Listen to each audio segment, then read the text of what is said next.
So I've been working 17 years at Uppsala University. I've been looking at genes, the brain, and the function of memory and how we learn. This is a passion, and I have done it through looking at postmortem material from human subjects, mice, and lately in zebrafish. 2014, I decided to take this knowledge and use it to understand how can technology assist a nerve cell that have had an injury or has a disease. And I've been doing this through two different platforms. One as an entrepreneur, as a consultant, where I've gone out into society and worked with other academia people, companies mostly, and meeting clinics and patients. And I have done this because it opens up an opportunity to take the knowledge we have in academia out, so it actually helps people that today are facing big challenges due to disease or injury.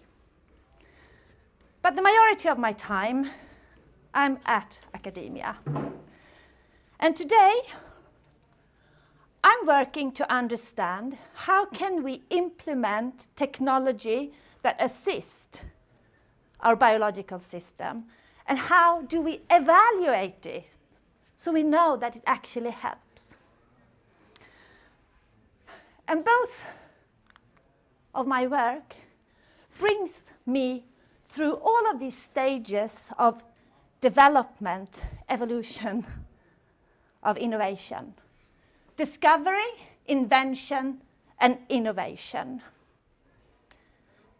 And discovery is absolutely essential for us to understand the biology, get the knowledge. How does it actually work within a brain?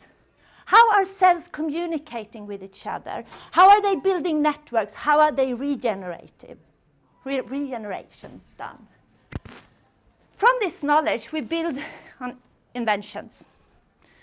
We have ideas, technologies, processes, products that comes out of this. And when these get accepted by the users, when they get implemented to the society, then we can talk about innovations. And at every step, directly or indirectly, it will affect the life of humans. Let me give you some ethical challenges we are standing in front of. Discovery, the CRISPR technology. It is the newest way. We found it in 1987, we found the first CRISPRs, how it started. And it just expanded into our society because we can edit any kind, the gene of any kind, genome of any kind of individual organism with the same principle. And it was fantastic. It is fantastic. I mean, the opportunities that comes with this technology and tool is just mind-blowing. But the challenges and the ethics around it is also mind-blowing. What happens when we are, as we can do today, we've done it in bacteria, put the gene driver into this? Basically, it means that we can actually drive the evolution of humans ourselves, bypassing something we call, natural selection. Where will that end us? How should we handle this? How should we gene edit humans? Should we gene edit humans? It's already done. The people who found this, they are having big debates today. How should we tackle, how should we work with the CRISPR technology so it's sustainable, so it's safe for our future? If we go to inventions, face tracking. systems. You have face tracking systems everywhere today. Alibaba is developing one right now, so that when we pay on the internet, we just have to put our face there. It will scan it, and you can do the payment. Actually, it's much, much safer than what you do today, putting in your codes. We use it to track for people who done criminal acts. We use it to find people who have disappeared. There are so many good things with this, but there is also a lot of ethical challenges with this technology. One of the big ones is actually that the algorithms behind this technology is identifying white human beings and missing people who have other skin colors.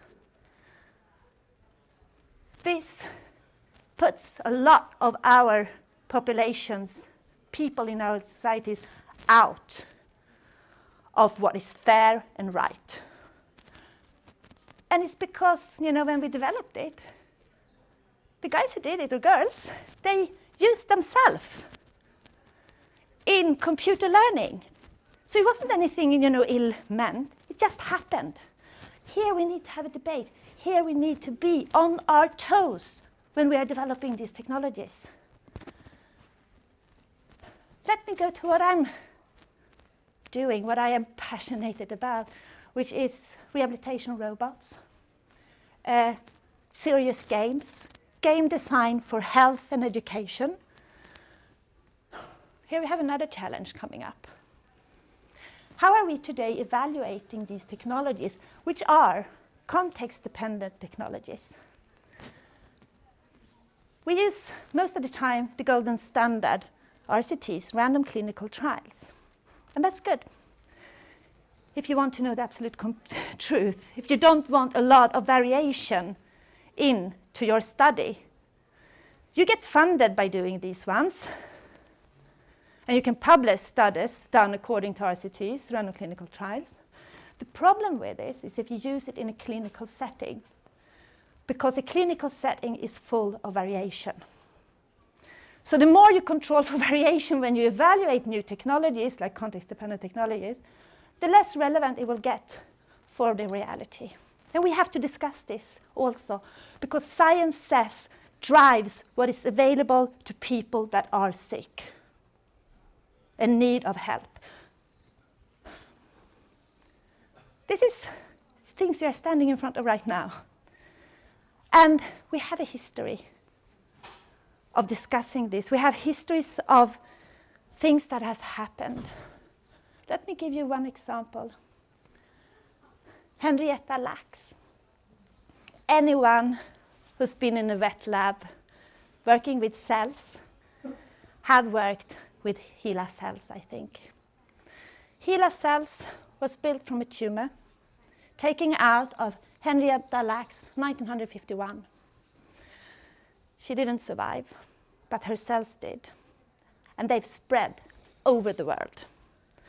They are everywhere. I Googled it, I put it into PubMed, and I got 92,000 hits. So we have, you know, I know for sure we have above 75,000 scientific publications on these cells. The only thing was that 1974 was the first time her family found out about these cells being there. And they actually thought that their mother were alive. Major stress on this family. And then, when we could sequence the genome, we sequenced the whole cell line and put it out. The whole genome of that family was put out to the community to look at, to everyone. They had to take it back, because actually it's the genome of her ancestors that they made available. So 2013, the family agreed that this cell line was used. Taking this example, I just want to push that we might not even know today the challenges and the opportunities that we are standing in front of, but we have to have a debate about it. We have to talk about it. We have to problemize around it. For me, all of these steps is actually ethics is actually about keeping a balance. Keeping a balance between access to people out in our society of new innovations and evidence, knowing that they are not hurtful and that they are good.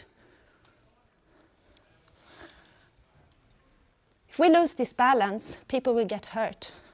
They will get hurt because they will not get new technologies, new medicines, new surgeries, new interventions that could help them. Or they will get hurt because they lose time. And when you're a patient, time is of essence. You lose time on things that won't help you, or actually make your quality of life worse. Balance is the one we should strive for here. And to help us with this balance, we have agreed on principles so we don't lose it too much. The World Medicine Association, the Declaration of Helsinki, is one of these. It's the main one that we're working with today.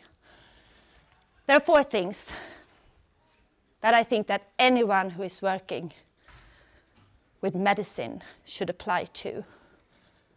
The most important one, Article number 8, respect for the individual. Right to self-determination, right to make informed decisions, and as Karin mentioned, the individual's welfare precedes over the interest of science and society always. This year, I got the honor and the opportunity to join as a deputy board member the ethical vetting board in Uppsala. And what I realized then really clearly is that the Swedish ethical vetting boards, they are working for the research person, the person being part of a clinical trial, to protect that they can make informed consent, the right to make informed decisions, minimize the risk of the person taking part in the study, and risk should never exceed the benefits of the science being conducted. This is what the vetting board does. This is what the research community need to do in Sweden. Approve the research plan and projects, protocols that they are reviewed by an independent committee, and that the research is done by a medical and scientifically qualified individual. So these are the guidelines that we are working from. But for me, ethics is actually much, much more. Ethics is about a systematic analysis of right and wrong actions. It's moral principles that govern how we interact with the society around us professionally, but also privately. It's about our ground values, that we are having them in every step and everything we do. This has never been more important than today, because every one of us, everyone here, everyone looking at this, are in a technology revolution. We are today having an exponential increase of the amount of technologies in every field. Actually, in a near future, we are expecting this increased evolution of technology to exceed about the exponential phase, because the evolution of technology accelerates its own acceleration. And this has implication for knowledge. Up to the 1900th century, we had a doubling of knowledge every century. By 1945, we had a doubling every 25th year. 2015, it was 13 months. And Internet of Things, when Internet of Things is implemented to our society, where all the technologies that we are working with are talking to each other, we have estimations that we will have a knowledge doubling every 12th hour. It's huge. And our system is not built for this. Our structures is not built for this. This is what we have today in healthcare, in biomedicine. This is a slide that is modified from Sara Rigger's talk that she gave at BMG last week or 2 weeks ago.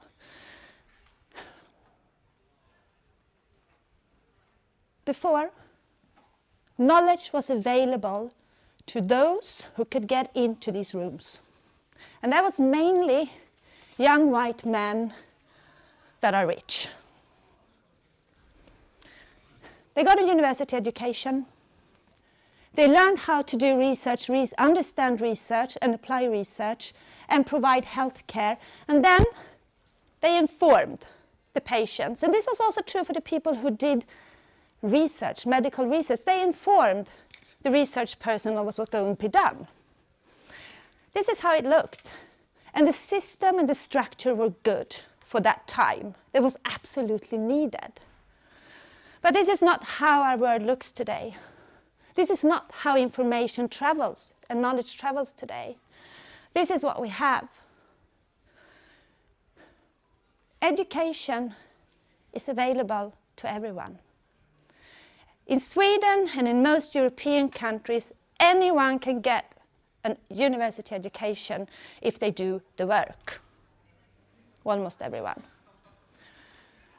We still have this communication in between medical research, healthcare, and education. But what really has changed the picture is the patients, the knowledge of the patients. Today, we have something we refer to as empowered patients, people with knowledge, the same kind of information as the profession has.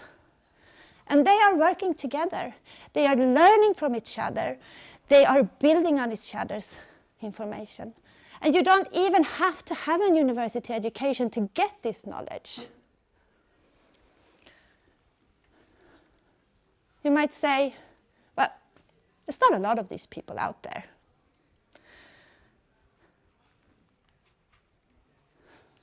Olivier et al. Showed that we actually have around 8% of citizen innovators in our society today.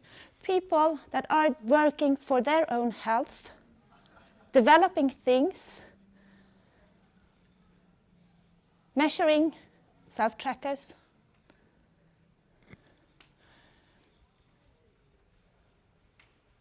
It's a lot of people. We refer to them today, starting to refer to these people as lead patients. They are part of driving the health system in our countries today. And a Swedish report, not yet published, has estimated that actually 45% of our citizens are potential citizen innovators, lead patients. And it's been clear now also, because we have movements in our society. We have movements of do-it-yourself scientists, lead patients. They do anything from biology to medical technology, and they are on their own path. And they're not waiting to do it. Go in and look at hashtag We Are Not Waiting. Look at the Beyond the Lab exhibition. These are knowledgeable, devoted, engaged human beings adding value. Our academia and healthcare system is on their own path at the moment. And actually what we need to do, We need to get onto the same road for the future, all of us. We need to build on each other's strengths, knowledge, and experience. And it's not easy. These are great opportunities, but there are also challenges we have to work with here. One of them is to get everybody to work together, to understand the value of each other's, all the stakeholders. And I would say we're talking about healthcare system, professionals, we talk about companies, we're talking about the patients, and we're talking about the scientists, academics. We need to get everyone down to the same table to be able to do this. And that we respect each other's knowledge, but also the different reward system we have within these systems. Where academics need to publish, companies need to have revenue, patients need to have their health.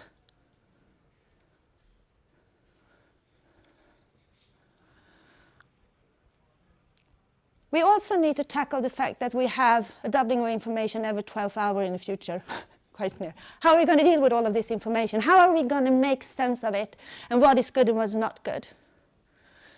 And another thing that I think is really important to build a system is to train our professionals that the lead patient has good days and also has really, really bad days when they can't be in the driving seat.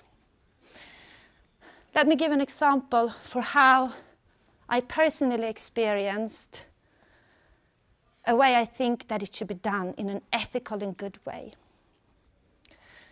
2013, I was ill. I was seriously sick. I had a benign tumor in my throat, in the gland that controls the calcium in our body. This took away my functional abilities in varying grade. I couldn't live on my own. I couldn't take care and have my daughter live with me on my own.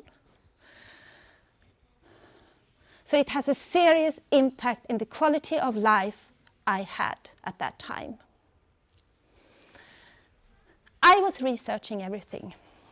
I was reading, I was talking to people, I was looking on a molecular and cellular level, what is actually happening in my body right now? Why can't I control my muscles? Why do I have pain? Why do I... everything. I was looking at what can be done to control the primary symptoms I have and the secondary symptoms I have of the primary illness. I was looking at cures. How should this be done? How can I, get my life back? And I was looking at how can I deal with my body getting better after the surgery. And it took a year for me. It took a year of symptoms, secondary symptoms, for my body to adjust after the surgery. And I'm cured. So grateful for that. This was my good days, and I shared it with my doctors and with my nurses. And with my private insurance company for health also. Shared it with all of them. My bad days. I called my doctor. Sometimes I even got transported to the ER, and I was crying. I wanted them to take the pain away. I wanted them to get me my life back. What my doctor did, he said, "Hey Lina, come, we should talk." And we sat down, and he went through, together with me, and discussed this and this and this. It's good, I believe in it, because of. However, it's not implemented in our hospital, but it's implemented here and here and here. This I don't believe in, because of. This we are working with at our hospital, which was the Karolinska hospital in Uppsala, and I know it works in my hands. What do you think, Lina? How do you want us to proceed? What I actually want to tell you with this story is that the challenge here is to have a profession that can meet people with respect for the individual. It's about access and evidence and the ability to be able to communicate it. Because if we want ethics and medical research involving humans, if we want to get there, which is here in the middle, we need to have external evidence. We need to have research from the basic level to the innovation implementation phase. We need to have it there. And we have to have it documented so it can be reviewed. It has to be transparent.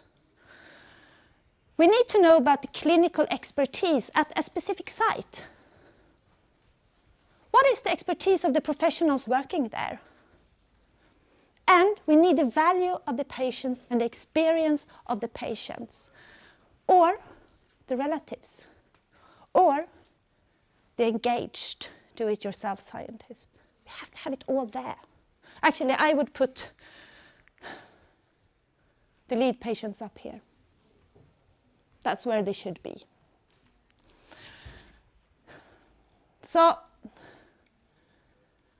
today we have knowledge, a lot of knowledge. We have so much knowledge that we actually know what we don't know to a large degree, not completely, but to a large degree. And that makes it possible for us to address it. And we need to do so at every step with an ethical framework, which incorporate systematic analysis of right and wrong, as well as the moral principles of how we decide to interact with the society, as professionals and also as private persons. And with this, I'd like to thank you. I'm very interested to discuss this, so come up and talk to me. And I also like to acknowledge specifically Annelise Lenthal, Marcello Jenka, my colleague from the University of Basel, Sara Riggare, for the tremendous work you do and your colleagues, and for sharing your knowledge. Lars Gunnar Gunnarsson, who I work with in the Vertical Ethics Board, that I have very good discussions with regarding ethics.